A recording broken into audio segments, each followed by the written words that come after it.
Welcome, Climate Viewers. This is Jim Lee from ClimateViewer News at ClimateViewer.com. And they're doing it. They're trying to control them chemtrails with their pre-trials program, Solar Revolution, and how the sun affects times of great revolution in the economy. And Jim Lee has a feature-length film coming out. If you haven't heard about this already, Forecast the Film. We did our last private screening on January 24th, and the next one is going to be February 17th. The links are already in the details. If you go to ClimateViewer.com/forecast the film, FORE cast the film, it'll redirect you to the Zoom link where you can sign up for a sneak preview of the new film that I've been working with Paula Randall Smith on. This is not your typical internet documentary. We are literally shooting for this being in the theaters. Right now, we've already won several film awards. This is going to be submitted to the National Academies. It's going to be at the Cannes Film Festival. This is big time. Paula is no joke. And I was super impressed with our first trailer. Let's call it mini doc. But the purpose of these private meetings is you cannot publicly show off these types of films in advance, or the National Academies, all these people, they won't consider you for awards or anything like that. So it has to be done by the book. But I am the technical director of this film, and I am, obviously starring in it. I have an interview with Nick Begich in it. Paula has very, exclusive interviews with Bernard Eastland, the inventor of the Arco patents, before his death, that are in the film. And we are covering all of the weather modification. If you go to ClimateViewer.com/forecast the film, you should end up on a page that looks something like this, that says screening of Forecast the Film, February 17th, 2024 at 8 p.m. Eastern time. You got to sign up to get the link. You'll get an email. I want to see as many of you there as possible. I think you're going to freak out when you see how good this is. And I'm thoroughly stoked. We've been working on this project since 2019. COVID got in the way, but we're back and we're going strong, and we're looking to get funding, tax deductible donations to the film to make this in the theaters, not just online, out where the sheeple roam. So please help make that a possibility. If you're watching this anywhere else and you don't know where these live videos are coming from, youtube.com/@ClimateViewer. Hit that subscribe button. If you like this video, gently smush the like button, because we don't want to make Google any madder than they already are at this channel. So please keep that in consideration. And if you'd like to support my channel and my work, you can do that at connect.climateviewer.com or on the front page of climateviewer.com by giving a monthly donation to support the channel. One last tiny little bit of personal news before we go any further. I am creating a Substack. So I will be taking everybody who signed up previously to my newsletter. I used to have a newsletter on climateviewer.com, had 2,000 subscribers. Then MailChimp wanted me to pay a whole bunch of money to keep on subscribing people. I said, nah. Plus their interface sucked.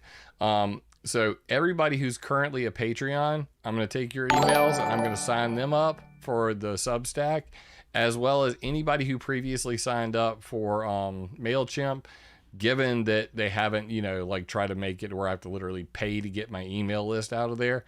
But I'm going to be putting out regular articles on there, and specifically for the Substack membership, everything's going to be free. But if you're a paying member of Substack, we will be doing a monthly, I would say 2-hour Zoom call where you can be a part of the conversation. You can ask me questions directly, and it's going to be epic.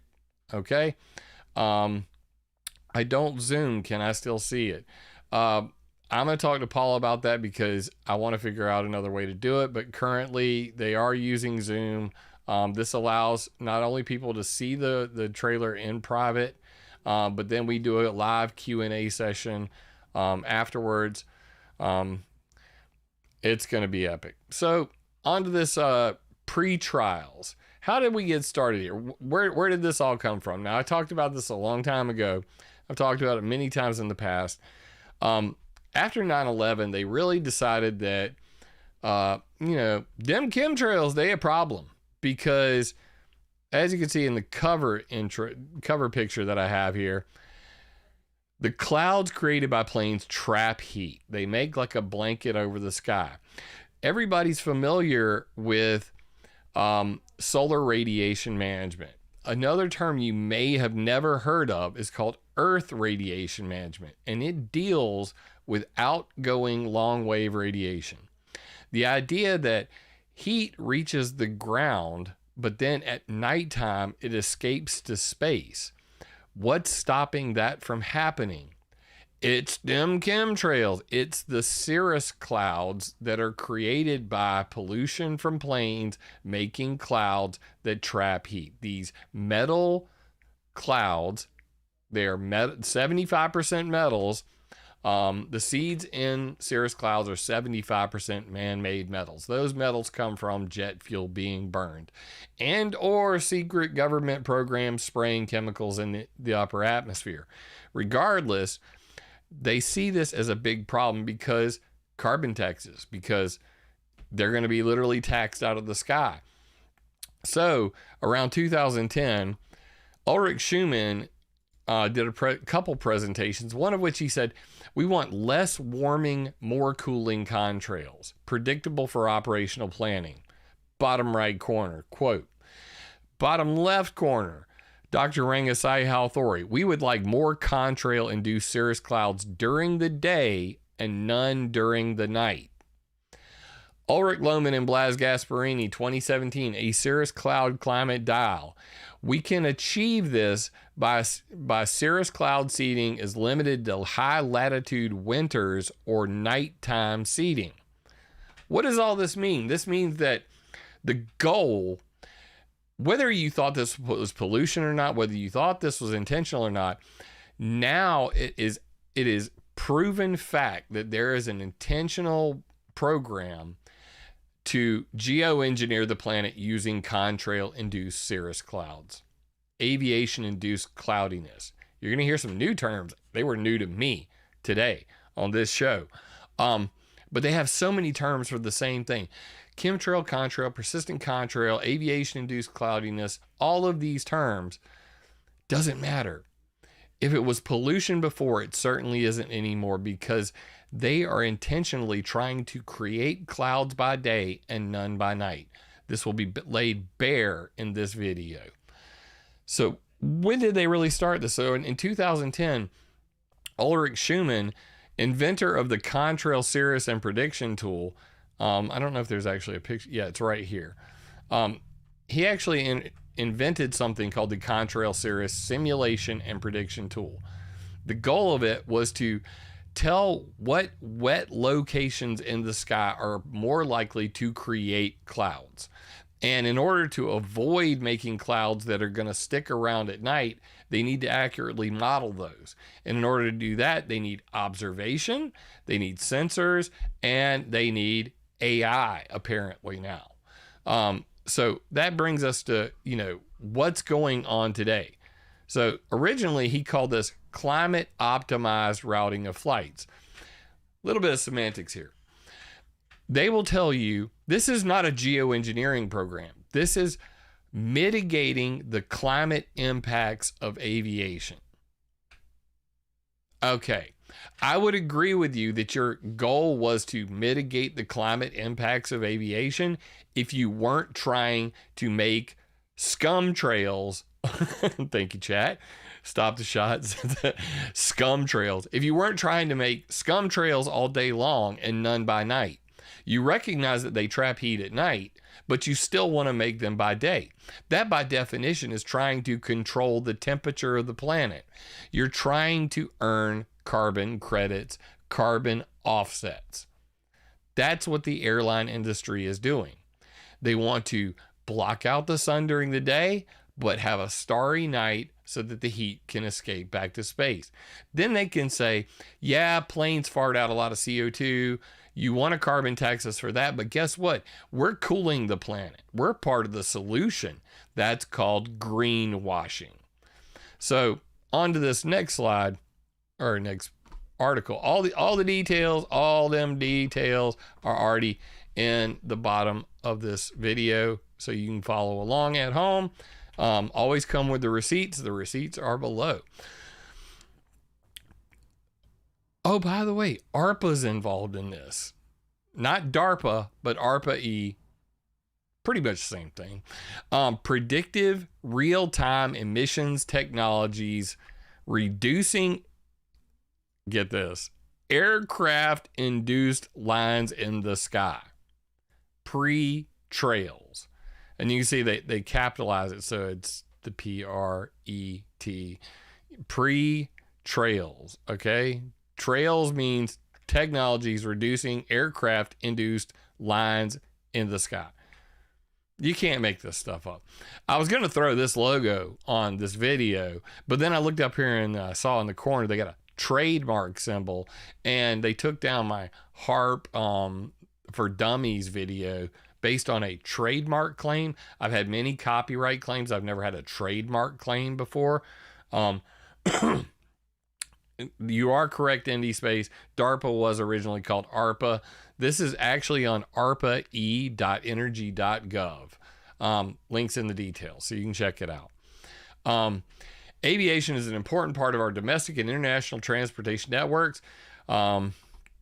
And fuel-consuming aircraft emit a range of emissions. From a climate-forcing standpoint, the most significant are carbon dioxide and water vapor. The Schmidt-Appelman criterion describes specific temperature, pressure, and humidity conditions where mixing aircraft exhaust water with colder ambient humid air can result in the formation of condensation trails, contrails. Fortunately, most contrails dissipate in under 10 minutes or no concern. However, when nucleation sites or specific atmospheric conditions exist, like ice supersaturated regions, I've talked about this a lot in the past, they're called ISSRs, engine exhaust can cause the formation of persistent contrails, which produce persistent cirrus clouds, known as aircraft-induced cirrus, AIC. See how many terms we've already gone through? We went from, just in this article, aircraft-induced lines in the sky to AIC, aviation-induced cirrus, or aircraft-induced cirrus. The upper atmospheric clouds can last for hours and may grow to span several hundreds of kilometers. Recent studies have indicated that contrails are likely to contribute to global radiative forcing at a level that is roughly equivalent to that of CO2 emissions from the entire aviation sector, which is estimated to be about 2% of total global CO2 emissions. Unfortunately, at present, pilots, aircraft controllers, and aerospace system designers have little to no information on whether a specific flight may result in persistent cirrus clouds. ARPA-E envisions the development of a system to predict aviation contrails, hereinafter referred to as Aviation Contrail Predictive System, that would be capable of informing pilots and ground controllers in real time whether an airplane is likely to produce AIC, persistent AIC, aviation-induced cloudiness. The new system could foster the development of an avoidance strategy, allowing the redirection of airplanes by ground controllers to more favorable non-chemtrail forming flight trajectories, and or B, onboard mitigation technologies. That could be bad, like dumping chemicals out the back to literally melt the clouds away. But if you go and you look into this a little deeper, it gets real interesting. I saw it when I was looking through some of these articles. This wasn't it. Where's the camera one? Camera, no. Camera. Oh, it's being a real, you know what? It's being one of them things. It said like rear view camera. It's in here. Let's just read it. Okay, so we'll go back over here. Over on Aviation Week, ARPA-E launches project to develop contrail prediction system. And let me see if it says, was it rear? Yeah. We want an on-plane observer. Check this out. This is phenomenal right here. You can't make this up. You cannot make this up. The concept behind pretrails is to use aircraft as a sensor that can sense when it's producing persistent contrails and could contribute to radiative forcing. We want an on-plane observer, a rear view mirror for the aircraft. DeBach told the American Institute of Aeronautics and Astronomics SciTech Forum in Washington in January, posing the question, can we detect and mitigate contrails in real time? So literally they want to put webcams on the back of planes to look and see if they're farting out enough black carbon in wet areas to make persistent contrails, aka cirrus clouds. This goes right to the heart of, are they making clouds by day or by night? So you can bet that if they're doing it by day, they'll say, well, that's a good thing. But if it's a late night flight, or if they think the cirrus clouds are going to persist into nighttime, they want to make that go away. That's what this is all about. So if you look at who's investing in this, GE Research, $1.5 million.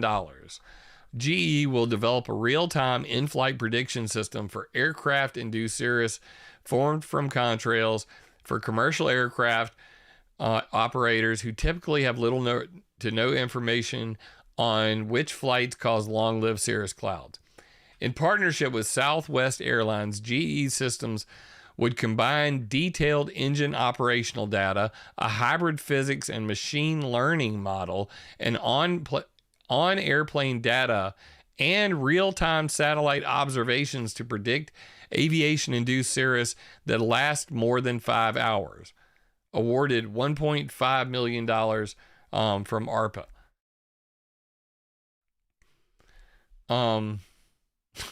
Farmer David, fuck off, bro. Like, really? I love it when people think that they can come in my... I love it when people think they can come in my motherfucking live stream and tell me what to do. Look at you. You think you're special. You're not. You're not. I will eventually probably do that, but it certainly won't be because you come in here barking at me, bitch. Back to the story. Chad kills me. It's always funny. I used to really engage with people trolling. Now I simply mock them. I'm still not going to censor you. You can talk all the trash you want in chat because I don't believe in censorship. The only censorship I do is if you're threatening violence. Attack ID is not people. Don't try to hurt people. If you threaten violence, you will be banned. Northrop Grumman Systems Corp will develop a contrail prediction and avoidance system to scout optimal altitudes for flight crew that would feature a predictive algorithm and new airborne instrumentation. So they're going to actually put some chemtrail sniffers in the cockpit so they know when they're actually producing cirrus clouds or not. The team's radiometric temperature and humidity sensor would measure environmental conditions above, below, and in front of an aircraft to enable flight crew to proactively respond to regions conducive to long-lived cirrus formation minutes before entering the area. Translation: Northrop Grumman is literally going to sense when a plane is entering an ice supersaturated region, or according to the Appleman chart, where the dew point depression and the temperature are close enough to almost guarantee persistent contrail formation. So this is no longer like tinfoil hat stuff. I mean, unless you're like stuck on using the C word. And if you try to do that in court, represent in front of your congressman, you're just going to get laughed at. So good luck with that.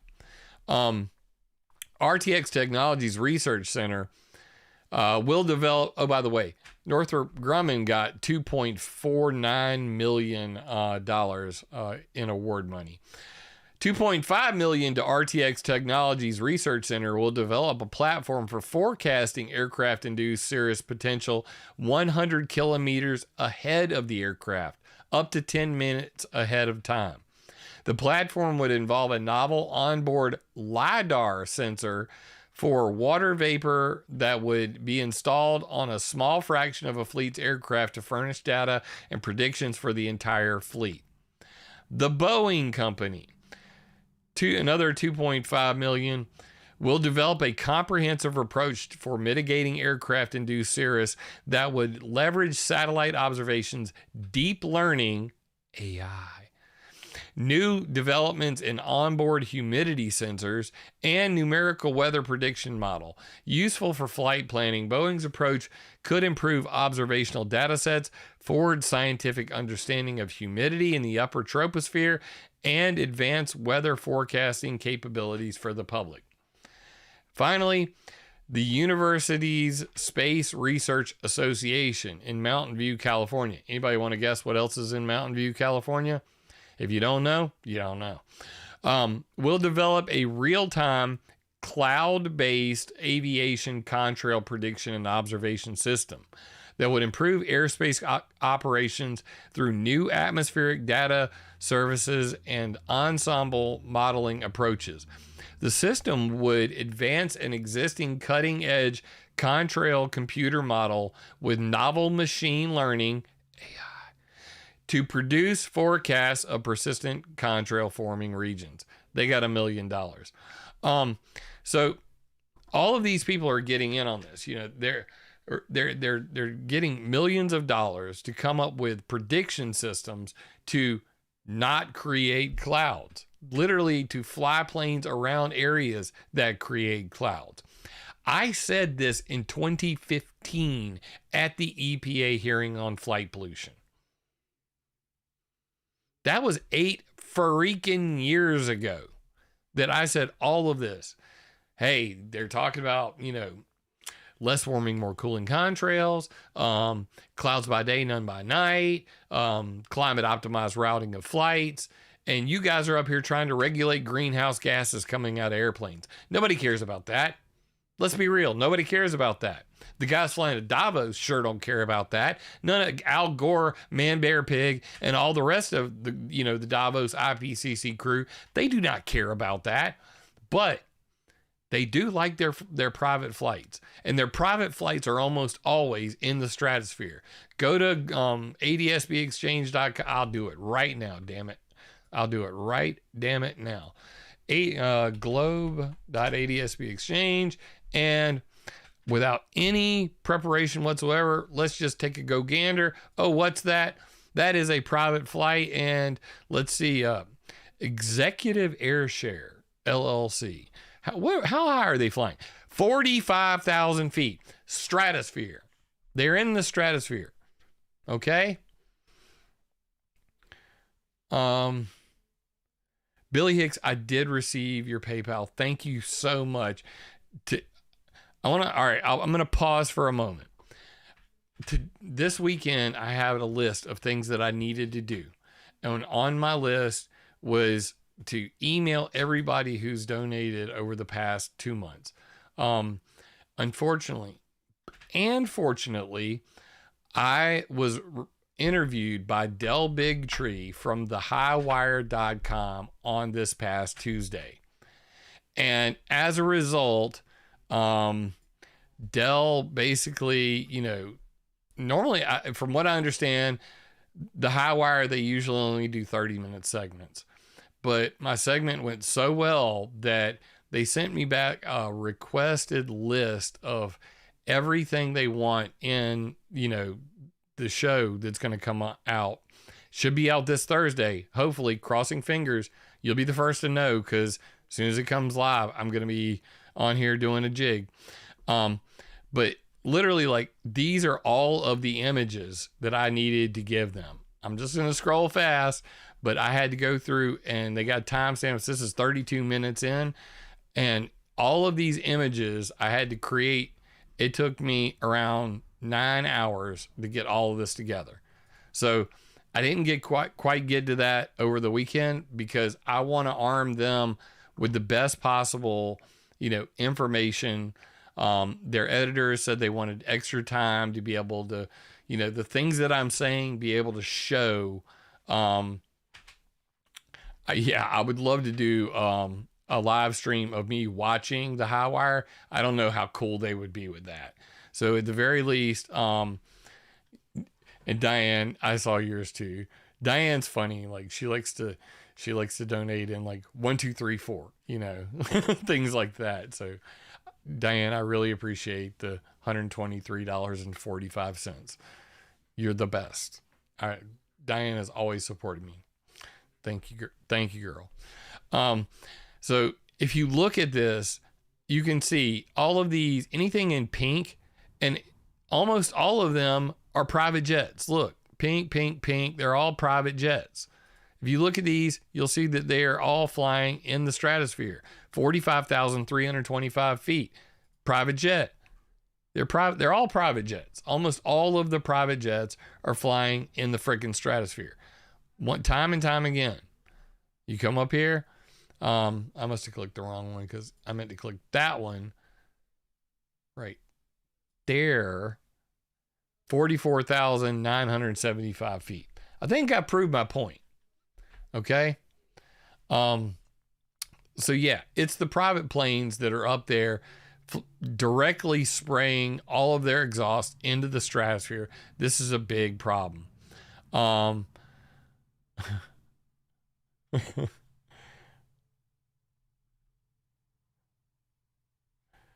Barb says, LOL, I posted about you when effing Dane was on their show. Dell did tell me that after Dane Wigington came on his show, they got hundreds of emails inviting me saying you should have Jim Lee on. So if you're one of those people that reached out to Dell Bigtree at the High Wire, you made this interview possible. And I'm going to tell you what, I took this interview as seriously as I did the EPA hearing. I put so much work into it, and it went phenomenally well. Way better than I could have expected. Preparation is the solution for success. So yes, it went really, really well. I cannot wait for you guys to see it. I'm losing my voice because I have done a lot of talking today. I was actually working on the film earlier, Forecast the Film, and spent about 2 hours talking to Paula, the director, via Zoom, and I'm losing my voice, so bear with me. So, pre-trails at RPE, and they've got their, download the pre-trails exploratory topic. All of this is kind of redundant. I've already read this stuff to you, but it's on maybe 5 websites on the entire internet. Where is the one that Dom sent me? Okay, so Storm Fury 101 in chat. Dominic Marema, my homeboy, my brother. He sent me this. This is from Aviation Week in their magazine. And you know what? I'm going to bring this up because this is freaking hilarious. If you haven't joined the Telegram chat yet, it's t.me/ClimateViewer chat. Jump on over there. Dirk is a member. I see several people who are in chat right now who are members. Somebody tried to share this and it literally got shut down for it. And I'm going to just bring it up real quick. Here it is. Let me bring it over here. So I shared this in the Telegram group, and this is what happened. They shared it on Facebook, and you cannot make this up. Oh, come on, back. No. What just happened? I can't zoom in and pull that down. All right. Feedback. This is typical. Industry science is not reliable information and has been created to misinform. After over a decade of research, I have found this to be consistent from industry that profits from it. Contrails is condensation and cannot persist for long periods.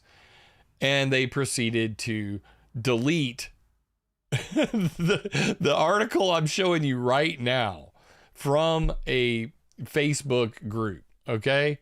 And Ed Wells, I believe. Yeah. Ed posted this, and, I responded back to him. Who the hell? Not in my chat. Goodbye, Dane. You've been booted out of my chat. No Dane Wigington trash in here. And I responded to him, that is a message from a moron group admin. Moderators are the worst people. Shaking my damn head. But anyway, this is the article that he shared. And this, Dom sent me this. This led me to the video you're watching right now, where I went and I said, okay, what is this pre-trails thing? Lengthy article on it.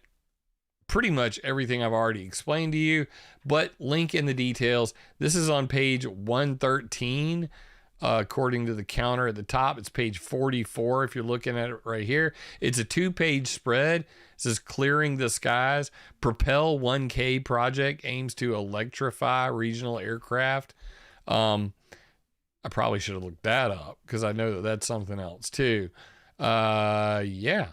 Propel 1K. Oh, this is probably about trying to come up with the electric plane. Develop emission-free, high-energy, high-power energy storage solutions to electrify domestic flight. Yeah, I guessed. Pronunciation, Dirk, not Dirk. Thank you for that, Dirk. I've been calling you Dirk forever. Dirk's more of, to be fair, Dirk sounds like a porn star, because I keep thinking of Dirk Diggler. If you know, you know. But Dirk, I will get it right. Dirk is not from America, for those who don't know. So not only is, this pre-trails program going on, Google's getting in on it with their, like I said, AI. Google is helping pilots route flights to create fewer contrails, which is better for the climate. And how are they doing it? They're doing it with artificial intelligence. And this always makes your skin crawl. Google has been working with American Airlines and Bill Gates' Climate Investment Fund, Breakthrough Energy, to chart a more sustainable flight routes. The aim is to help pilots limit the flight's impact on the climate by avoiding routes which create contrails, those white streaks in the sky that planes sometimes leave behind. Contrails are a big problem because they trap heat, accounting for about 35% of aviation's global warming impact. Using satellite imagery and artificial intelligence, they developed a way to forecast where contrails are most likely to form. Now, I covered this previously, in a video, and it was titled Google AI for Contrail Control. But, Google's got their own blog on it. How artificial intelligence is helping airlines mitigate climate impacts of contrails. Now we're kind of at the end of this segment before I move on to the next thing. Let me just say this. For all this talk about pre-trails, for all this talk about climate optimized routing of flights, using AI to avoid making clouds, I'm willing, live on this YouTube channel, to bet my left testicle that they will not stop making clouds during the day. Now, when you guys, and I want you to let me know in the comments, let me know via email, jim@climateviewer.com. Let me know in the Telegram chat, t.me/climateviewer chat. The link to that is also in the details of this video. Ground control to Captain Tom. I've already gone on Dell's The High Wire. We've already recorded it. If you're late, it's already been recorded. The video editors are on it. I'm willing to bet this left testicle that they will not stop making clouds by day. Why? Because I've interviewed the head of the FAA Aviation Climate Change Research Initiative, Dr. Rangasai Halthori, and he said we would like to have more contrail-induced cirrus clouds during the day and none during the night. He's in charge of the biofuels for contrail control program. Ulrich Schumann, the same guy who came up with this idea of climate optimized routing of flights and the contrail cirrus prediction tool, he said we want less warming, more, underline more cooling contrails. Predictable for operational planning. Predictable how? With the pre-trails program. So at the end of the day, they're talking all this smack about how they're going to stop making so many clouds. But in reality, they only want to stop creating clouds at night. Left testicle on the line. That's how sure I am of this one. So let me know in the comments. Let me know in the freaking, on the Telegram. Shoot me an email. Are you observing this like I am already? I have to make him sound like Borat. Very nice. Great success. They have stopped the pre-trails. They've stopped the contrails, the chemtrails. They used the AI. It was a very nice. The AI did not try to kill us. We told the AI to fly the planes. It was great success until they decided they did not like humans and then they crashed the planes. You see, they do not care very much for humans, in case you do not know this. Anyway. Oh, Lord. Dom, don't get me started, man. But what would Alex Jones say about this? I mean, we really have to think about that. And if I were to say, Alex Jones, hey, bro, ARPA, the government, Department of Defense, Northrop Grumman, Boeing, Google AI, do you think they're actually up to good? No, Jim, what are you, stupid? They are always out to take advantage of the public, and this is part of a depopulation program. They're going to make the chemtrails invisible. That's all they're really going to do. They're going to put all of these chemical weapons in the plane farts, and the entire intent of this is to make the clouds disappear so that you'll stop talking about the chemtrails. Nobody will talk about the chemtrails. They won't talk about how the frogs are turning gay, how people are losing their mind, the nanobots and the Morgellons, and all of the the mind control that's going on, freaking ELF waves mixing with the nanometals that they're putting into your body. No, they're going to make the chemtrails invisible. The chemtrails will be worse. This is all part of a depopulation agenda. The technocrats want you dead. Thanks, Alex. Appreciate it. That could be true. That could be true. Alex could be right. Or I could be right and he could be right. Or there's two sides to every story and somewhere in the middle is the truth. So stay tuned for more on this. I will always keep you updated on the late Cookie Monster voice. No. I told you guys I have a sore throat. I just did Alex Jones, man. Like that, that. I can remember back in the day when I was in high school and I sung in a metal band and I did Philip Anselmo from Pantera and coming off like feeling like, dude, I've got, throat of steel. And then I started watching a fellow YouTuber that I really loved, The Charismatic Voice. And she talks about, good vocal health. And yeah, I think I probably, probably did some damage, to say the least. So why does this all matter right now? Why is this so important? Because time is short. And guess what? These same technocrat assholes, they understand the flow. They understand how human beings are so predictable. So I was actually at a Save Our Skies thing with Renette Senham. And I was actually on with Bettina from Geoengineering Free Canada. And when I left that conference, that's the Dan Fournier video. If you haven't watched it, it's the last video before this one. You can't miss it. It's on my channel. It's on my BitChute, Rumble, Odyssey. But Dan was doing a presentation on Canadian geoengineering. Dominic, I need to hook you up with Dan because Dan wants your help. And I told him you're a fellow Canuck and you could really help him out in finding the links. We'll talk about it on WhatsApp afterwards. It's cheaper for me to call Dominic on WhatsApp because, you know, the Canadian government's turning into China right now and they won't let you post any links on any of the things. And there's a whole lot involved. Anyway, we'll get in touch. So why do I say they know this? So after I left Bettina's group, you know, group chat with Dan, I hopped over to the Save Our Skies thing, and I literally just came in at the last moment to be a fly on the wall.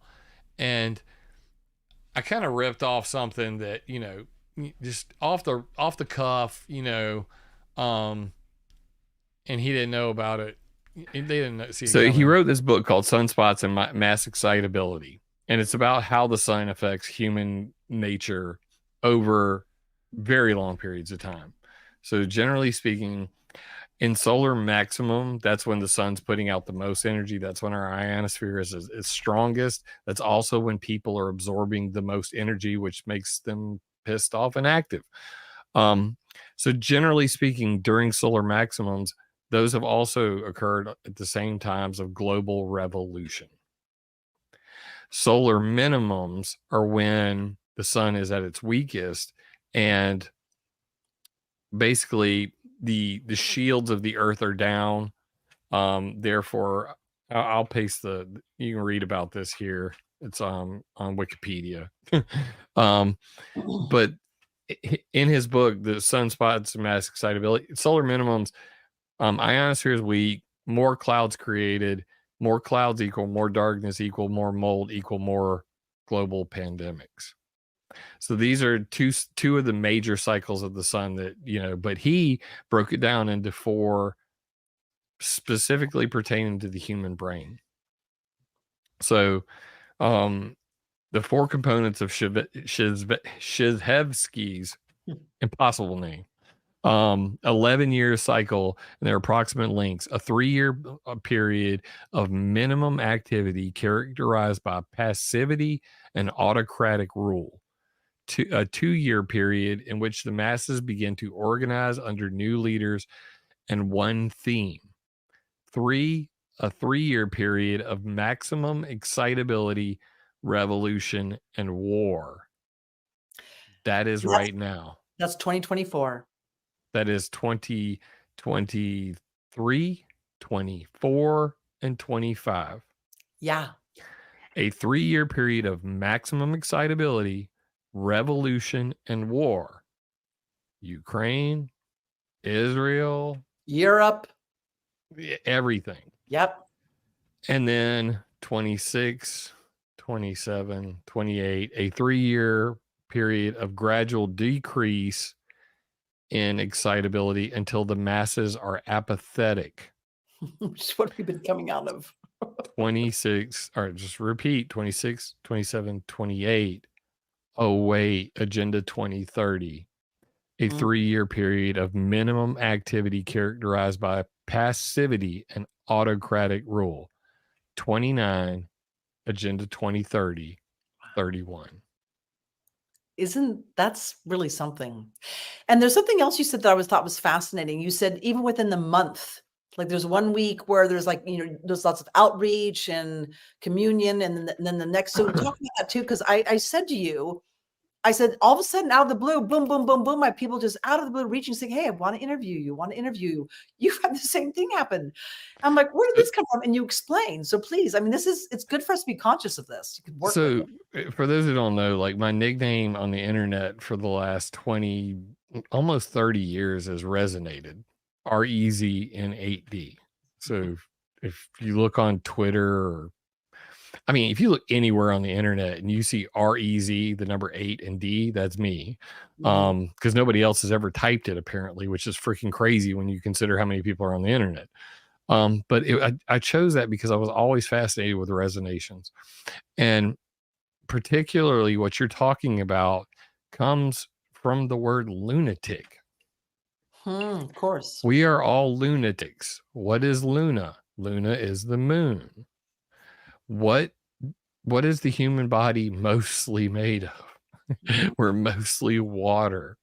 And do we rise and fall like the tides? We do. And because our brain is filled with liquids, our brain actually, scientists and Fortune 500 companies have figured out that our brain produces 4 different hormones during a 4-week cycle. So just like the cycle of the moon, from new moon to full moon, we have 4 distinct weeks where one week you're lazy, the next week you're seeking social, it's almost like the game The Sims, like my social bar is down and I need to talk to people. I need friendly contact. Everybody's emailing me all at once. I got 27 calls in the last 3 days. It's freaking crazy. This is social week, for sure. Then there's a week of that you're able to really get things done, followed by, just like Hesky talked about, a week of mass excitability. And we all know that's the full moon week. That's when babies are born. That's when people are breaking up. That's when the trolls are on the internet going really trolly. And it's very predictable. I had the idea to, like, because you look at the Chinese zodiac, you look at the, the regular zodiac, and then you start to understand, what they called music of the spheres back in the Sumerian, Babylonian times, which was reinvented and it was just rehashed during the Renaissance. It was called Musica Universalis. And today, it's called terrestrial resonance. But the idea that we are connected to all these vibrations and energies from our electric universe, we are bioelectric. So our brain produces different chemicals based on the stars, based on the moon, based on our own star. And people don't understand this. This is why, like we had a Q&A afterwards, and my friend Stone Lee, it's a dude from up in Canada. He's my brother from another mother. I've been talking to him for like 15 years on the internet. He got on there and immediately played devil's advocate right in front of everybody. He's like, the World Economic Forum's running all this and there's nothing we can do about it. So why even make this film? That's just like him to say some shit like that. Excuse me. But I mean, that's how people feel, because these autocrats, these technocrats, they know this.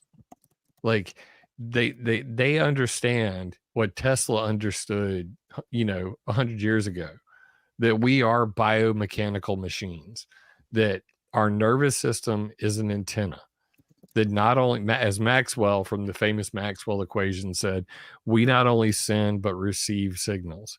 I mean, we not only receive but can send signals. This is the paranormal. This is the idea that, I'm taking in electromagnetic energy from another source, whether it be 5G, Wi-Fi, blue light, or the sun, the moonlight, that our antenna system is connected to our brain, and our brain produces hormones, and our hormones affect our mood, our ability to sleep.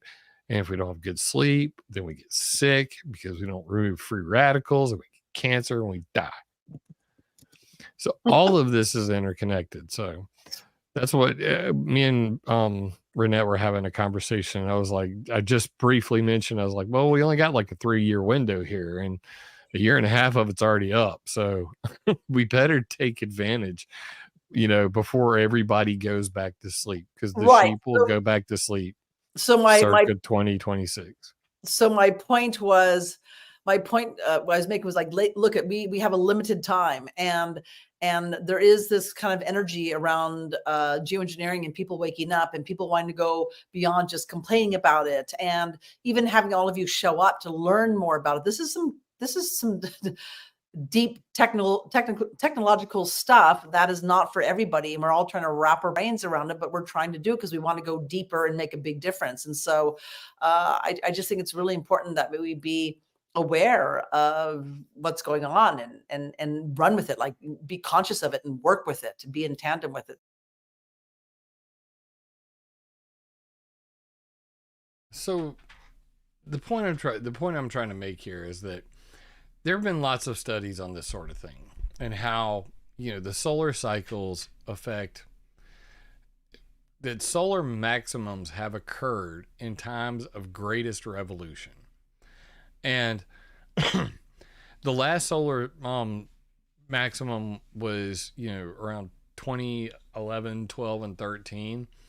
And back then, not only was I, getting like 60,000 hits per hour on ClimateViewer.com, my family was harassed by an online gang stalking crew for a year and a half. This is not a coincidence that the solar cycle makes people freaking crazy. During solar maximum, people are more amped up. They're ready to jump at somebody over the silliest, conversation.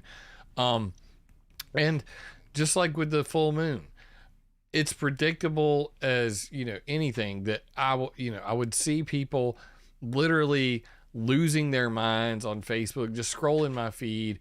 I'm breaking up with so-and-so, we're getting a divorce, people are fighting each other. And I'm going, this is the week. You know what I mean? It's the full moon week. Like, guys, stop being lunatics. Like, Lifted Above made a great point that we do have souls. We're not just biomechanical, electrical beings, that are automatons.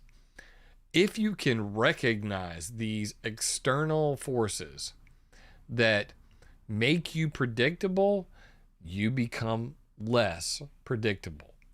That's the point of me bringing this up.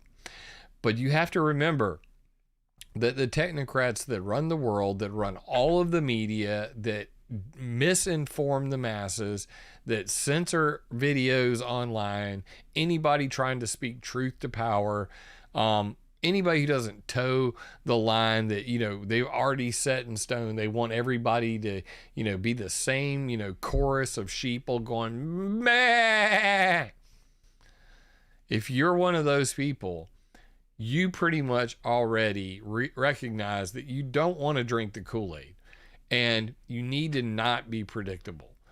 So recognizing that we are in a time that the technocrats realize that 2023, 2024, and 2025 are a solar maximum. This is a time where there is a high chance of revolution and war. And though I never really talk about politics on this channel, we are in an election year, right dead center of a revolution year.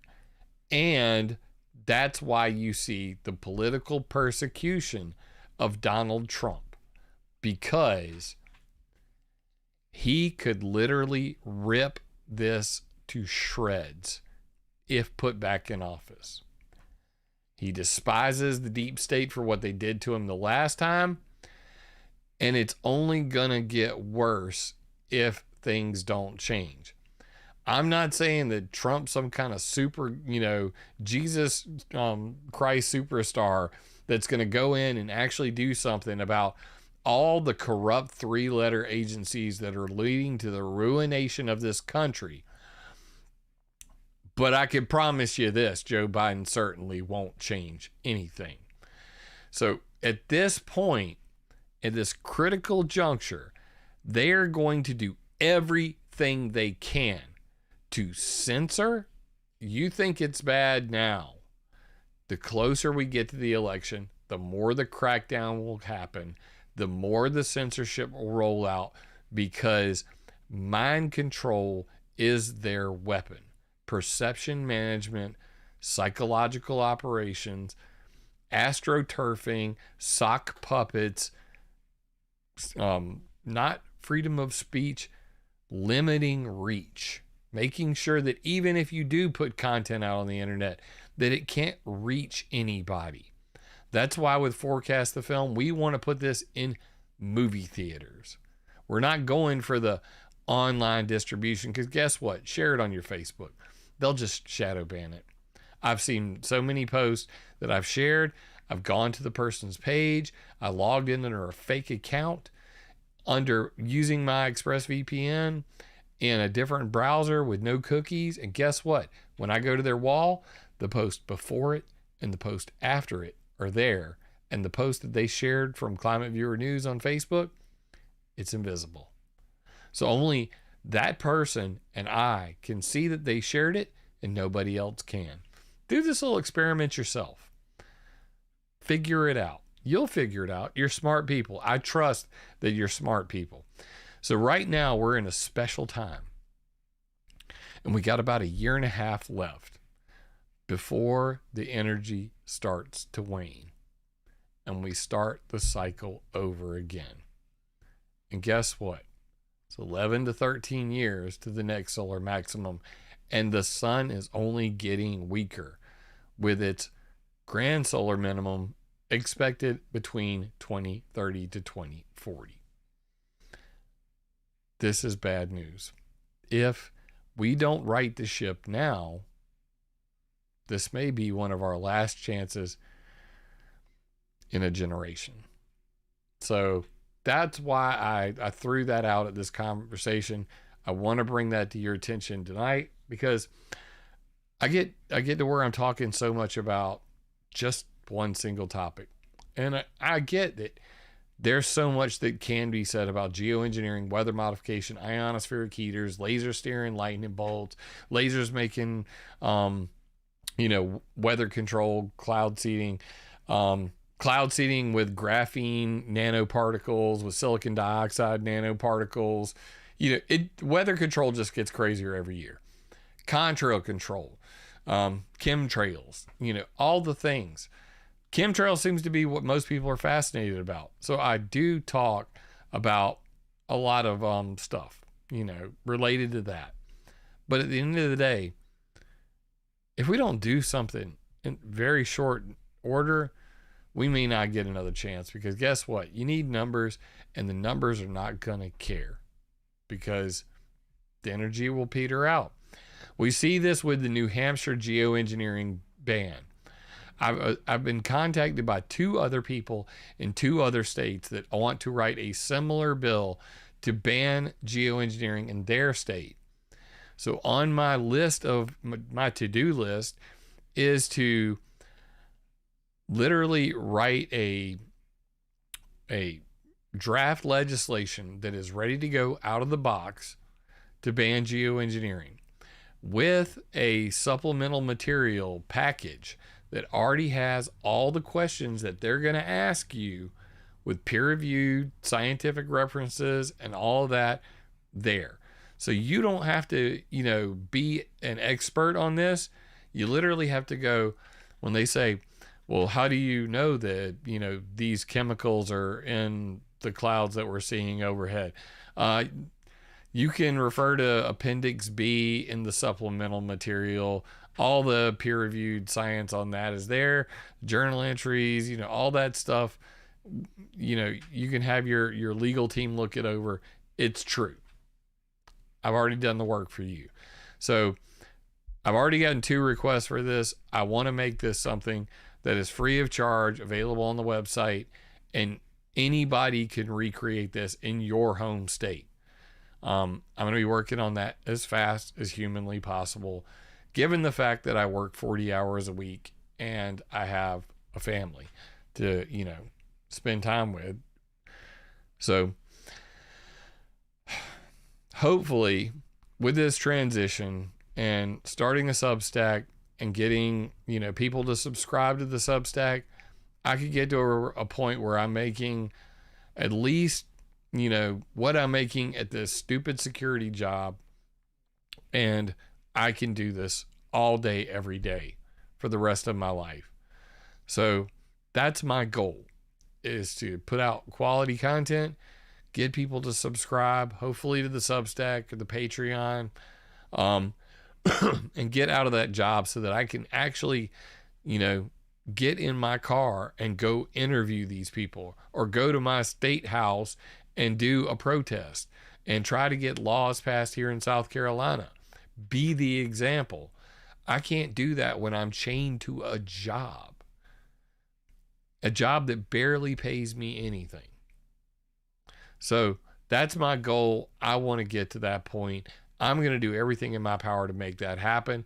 I have lifted myself from my veil of depression, and I have a positive outlook on the future and goals set.